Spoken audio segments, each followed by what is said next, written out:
Setelah mendapatkan Instagram Dokyung, Taejung langsung menuju ke lokasinya sesuai dengan story yang dibuat Dokyung. Sementara itu, Detektif Hwang menemui teman-temannya Taejung untuk mencari informasi. Melihat mereka malah bertanya ke orang luar, bukannya kepada Taejungnya langsung, membuat teman-temannya curiga dan mengira jika sekarang Taejung tidak ada di penjara. Karena tidak mendapatkan informasi, mereka pun akhirnya pergi. Tapi sebelum menaiki mobil, si Piryang sempat ditelepon oleh Taejung menggunakan telepon umum. Detektif Hwang yang mengetahui itu langsung merebut ponselnya dan menanyakan di mana posisi Taejung sekarang. Setelah mendengar pemberitahuan dari terminal, dia pun tahu jika Taejung sedang berada di Busan. Dia pun langsung pergi ke sana.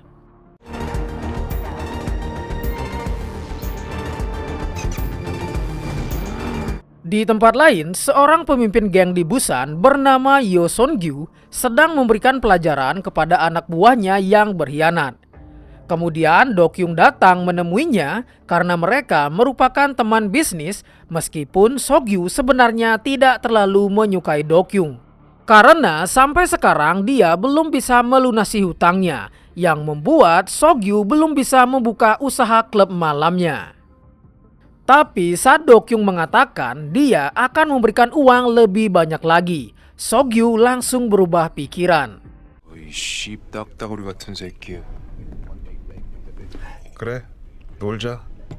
Sedangkan untuk Pak Noh, dia merasa cemas karena Taejung tidak bisa dihubungi. Karena dia berpikir mungkin saja Taejung kembali ditangkap polisi. Eunbi pun menyarankan untuk mengeceknya langsung ke penjara. Tapi tentu saja mereka tidak menemukan Taejung di sana. Kemudian Eunbi mengajak Pak Noh untuk melacak ponsel milik Taejung. Tentunya dengan alasan jika ponselnya diambil seseorang dan meminta si petugas untuk menyinkronkan lokasinya saja. Setelah mengetahui lokasi Taejung sedang berada di Busan, mereka pun langsung pergi ke sana. Detektif Hwang yang juga menuju ke Busan ternyata diam-diam juga melacak lokasi Pak Noh dan menemukan satu ponsel berada di Busan dan satunya lagi dipegang oleh Pak Noh. Dia pun semakin yakin jika selama ini Pak Noh telah membantu Taejung. Tapi diam-diam si Piryang ternyata tidak memberitahu Detektif Hwang jika dia telah diberikan alamat loker beserta passwordnya, di mana Taejung sudah menaruh semua bukti siapa pelaku sebenarnya dari kasus yang menjeratnya. Di tempat lain, Johan sedang mengikuti acara peringatan kematian kedua orang tuanya. Di sana dia ditemui oleh pamannya yang berpura-pura menanyakan kondisi kesehatan mental dari Johan. Tapi Johan sebenarnya sudah mengetahui niat sebenarnya dari pamannya, yang tidak lain adalah warisan. Selain itu, Johan juga ditemui oleh bibinya yang langsung mengajak Johan untuk memilah saham. Johan yang sudah tahu niat dari bibinya berpura-pura patuh agar terlihat seperti bocah lugu, padahal sebenarnya dia adalah orang yang sangat berbahaya. Sebelum pergi, dia menceritakan semuanya kepada si bibi, dan si bibi terlihat memiliki sebuah rencana karena dia menolak ajakan Johan untuk makan siang. 오늘은 혼자 외롭게 밥 먹는 날이. Ternyata si bibi pergi ke tempat paman dan bibinya Johan dan langsung menyuruh si asasin wanita untuk membantai mereka semua. Di sini fakta baru kembali terungkap. Ternyata si bibi yang buta ini merupakan ibu kandung dari Johan. Sang ibu membantai mereka semua karena dia tidak ingin perusahaan yang selama ini dirintis oleh anaknya malah akan direbut oleh paman dan bibinya dengan cara membahas saham lama keluarga. Selain itu, mata si bibi bisa menjadi buta karena Johan jugalah yang sengaja menyiramkan air keras ke matanya saat dia sedang tidur. Karena Johan tidak ingin ibunya pergi. Johan melakukan itu semua karena hanya ibunya lah satu-satunya orang yang dia percayai saat keluarga lain menyiksanya waktu kecil. Ibu dan anak ternyata sama-sama psikopat.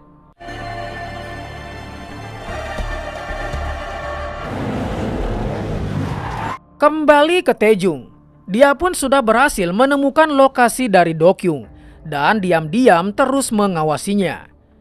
Ketika Taejung masuk ke dalam kapal, apesnya pergerakannya sudah diketahui oleh Songyu. Dan ketika dia mencoba masuk lebih dalam, akhirnya dia bertatapan muka dengan Dokyung.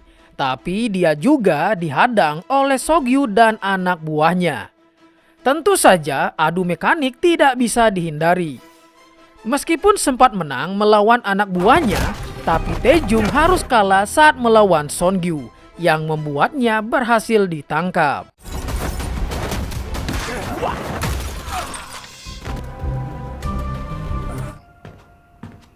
네. Setelah kejadian itu, Dokyung langsung menelpon Yohan karena dia merasa curiga kenapa Taejung bisa mengetahui keberadaannya. Pasti itu semua adalah ulah dari Yohan. 이대로 끝나면 너무 흔적도 없이 타버려서. Tidak jauh dari sana, Pak Noh dan Embi juga telah tiba di lokasi. Begitu juga dengan detektif Huang dan anggota polisi lainnya. Melihat kedatangan polisi, Pak Noh dan Embi memutuskan untuk berpencar.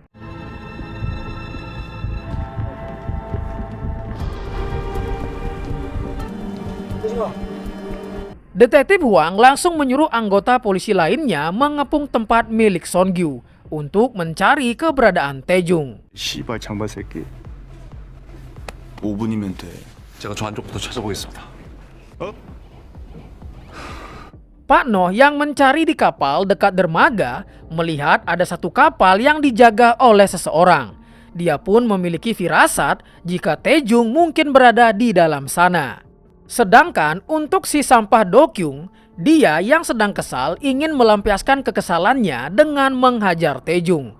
Tapi saat dia masuk ke kapal, dia mendapati jika Taejung telah kabur. Ternyata Pak Noh berhasil menyelamatkan Taejung tepat waktu. Tapi dari belakang si Piryang melihat keberadaan mereka. Sebenarnya si Piryang mulai percaya jika Taejung tidaklah bersalah, tapi dia masih bimbang. Kemudian Pak Noh mengatakan, jika kau benar-benar ingin membantu, buktikan dengan tindakan, bukan hanya omongan belaka. Mendengar itu, akhirnya si Piryang membiarkan mereka pergi. Tapi mereka kembali dihadang oleh detektif Huang.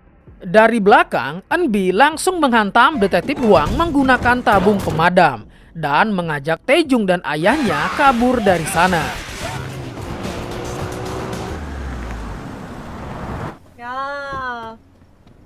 Untuk sementara waktu, Enbi mengajak mereka tinggal di rumah temannya yang ada di Busan. 들어가자. Keesokan harinya, si Piryang datang ke loker yang dimaksud oleh Taejung. Di sana dia menemukan semua bukti termasuk foto dari Dokyung yang merupakan pelaku sebenarnya dari kasus yang menjerat Taejung.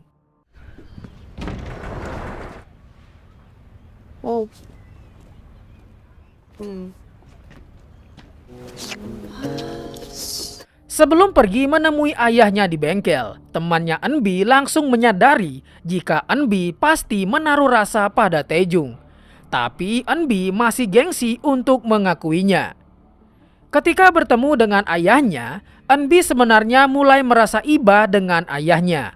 Dan dia pun sebenarnya juga sangat menyayangi ayahnya. Tapi balik lagi, dia masih gengsi untuk mengakuinya. Kemudian Pak Noh mengatakan jika mobilnya baru akan selesai diperbaiki besok hari. Dokyung yang melihat CCTV melihat jika ada orang yang membantu Taejung untuk kabur. Dia pun kembali menelpon Yohan karena dia curiga jika itu semua adalah ulahnya. Mendengar Taejung ditolong oleh orang lain membuat Yohan kembali tertarik. Karena Dokyung sangat ingin menangkap Taejung, dia pun meminta Songyu menyiapkan anak buah terbaiknya. Kemudian dia sengaja memancing Taejung untuk datang dengan membuat story di Instagramnya. Sedangkan untuk Taejung, dia juga sedang mempersiapkan senjata rakitannya sendiri untuk menangkap Dokyung. Sementara itu, di sebuah tempat makan yang mewah, Yohan datang menemui ayahnya Dokyung yang sedang makan siang bersama istrinya. Yohan memberitahunya jika Taejung sedang mengincar putranya. Si anggota dewan yang sombong kembali bersikap arogan kepada Yohan dan langsung menyuruhnya untuk membereskan semuanya. Karena dia tidak cocok dengan pekerjaan itu, meskipun dia juga bisa melakukannya. Mendengar perkataan si anggota dewan kembali membuat Yohan merasa sangat tersinggung. Tapi dia tetap tersenyum dan pergi dari sana. 대단해. 내가 이곳에서 제일 안 어울리는 사람 같네요. Singkat waktu, pada malam harinya, si anggota dewan malah melakukan kesalahan besar dengan mengirim pasukan ke rumah Yohan untuk menghabisinya. Yohan yang mengetahui ada penyusup di rumahnya, tanpa rasa ragu sedikit pun langsung membantai mereka semua. Tentu saja, Yohan akan membalas perlakuan si anggota dewan.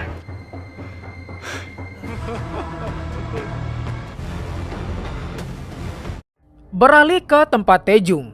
Akhirnya terungkap sudah kesalahan apa yang dulu pernah Pak Noh lakukan sampai membuat Eunbi membencinya. Ternyata dulu Pak Noh merupakan seorang pecandu alkohol. Ketika pulang ke rumah, Pak Noh kembali dalam keadaan oleng. Tentu saja istrinya langsung memarahi Pak Noh dan terjadilah pertengkaran hebat. Kemudian Pak Noh keluar untuk membeli rokok. Tapi saat kembali, rumahnya sudah terbakar. Penyebabnya karena dia membuang rokok di dalam kamar dan jatuh ke minyak tanah. Dan insiden itu pun menewaskan istrinya. Di ruangannya, Yohan sudah mengetahui jika Pak Noh adalah orang yang membantu Taejung. Tapi dia sangat penasaran kenapa Pak Noh membantu Taejung sampai sejauh ini. Padahal dia tidak mendapatkan uang, bahkan dia juga tidak memiliki ikatan keluarga dengan Taejung. Karena rasa penasarannya itu, Yohan memutuskan untuk menanyakan hal itu langsung kepada mereka.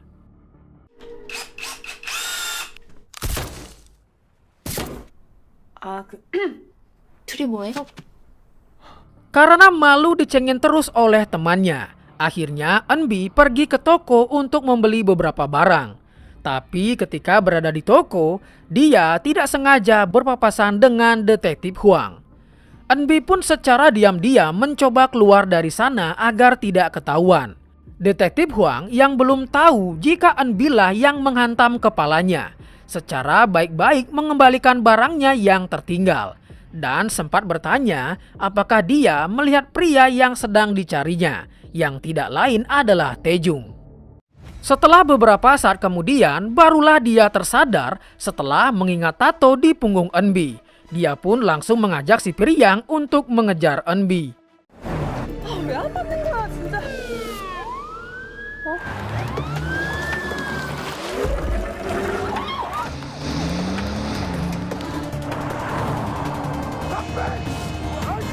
존나 빨리 오네. Untungnya dia lebih awal memberitahu Taejung. Kemudian dia sengaja mengalihkan perhatian detektif Huang agar Taejung bisa kabur lewat belakang. Kembali lagi detektif Huang gagal menangkap Taejung. 워셔액 하나 주세요. Sedangkan untuk temannya Eunbi, dia malah bertemu dengan Yohan yang datang ke sana. Ketika Eunbi kembali, mereka sudah mendapati temannya pingsan. Karena mereka tidak mau memberitahu alasan mereka membantu Taejung. Ditambah Yohan mengungkit kematian ibunya Eunbi, itu pun membuat Eunbi murka dan langsung menyerang Yohan. Tapi tentu saja dia bukanlah tandingannya. Pak Noh yang ingin membantu juga mendapatkan serangan dari Yohan. 뭘 받았냐고. 그것만 대답하면 되지. 야너 거기 딱 써. Taejung yang pergi ke tempat Dokyung sesuai dengan story di Instagramnya langsung mencari keberadaannya. Dengan berbekal senjata rakitannya, dia pun harus melawan anak buah dari Sogyun yang berjumlah banyak. Karena Dokyung memang sudah menyiapkan semuanya untuk menyambut kedatangan dari Taejung. Taejung yang kembali berhadapan dengan Sogyun kembali kewalahan. Tapi dengan tekad kuat dan penderitaan yang selama ini dia lalui, akhirnya Taejung bisa mengalahkannya.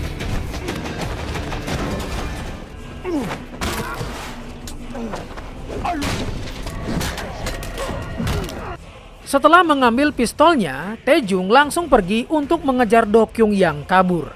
Dari belakang, Sogyun dan anak buahnya juga ikut mengikuti mereka. Dan aksi kejar-kejaran pun tidak bisa dihindari.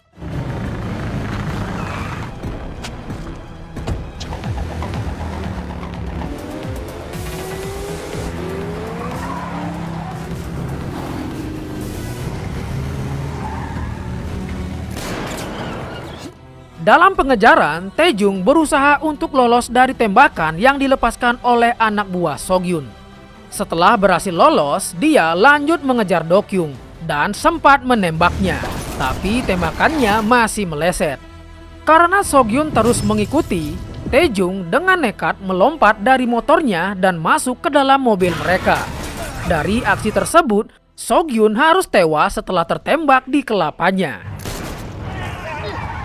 Setelah berhasil membereskan mereka, Taejung merebut kemudi mobil dan lanjut mengejar Dokyung.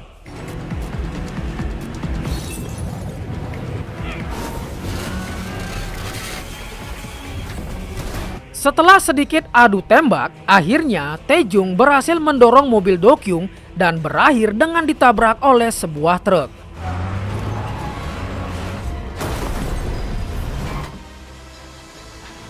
Sedangkan Taejung dia sempat menghindar, tapi tetap mendapatkan luka lumayan parah setelah menabrak tiang yang ada di sana.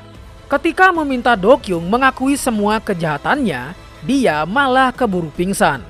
Tidak lama ponsel Dokyung berdering dan Taejung langsung mengangkatnya. Ternyata panggilan itu berasal dari Yohan yang sedang melihatnya tidak jauh dari sana. Dari sini, Taejung pun sadar jika Yohanlah orang yang melakukan manipulasi bukti yang membuatnya sampai masuk penjara. Dia juga baru mengetahui jika sosok Yohan adalah orang yang membawanya ke dalam balapan maut tempo hari. Di sini, Yohan sangat kagum dengan Taejung. Dia menawarkan uang yang sangat banyak dan kerjasama untuk Taejung. Dengan uang sebanyak itu, Taejung pasti bisa mewujudkan impiannya, dan Yohan juga bisa mengembalikan identitas dari Taejung.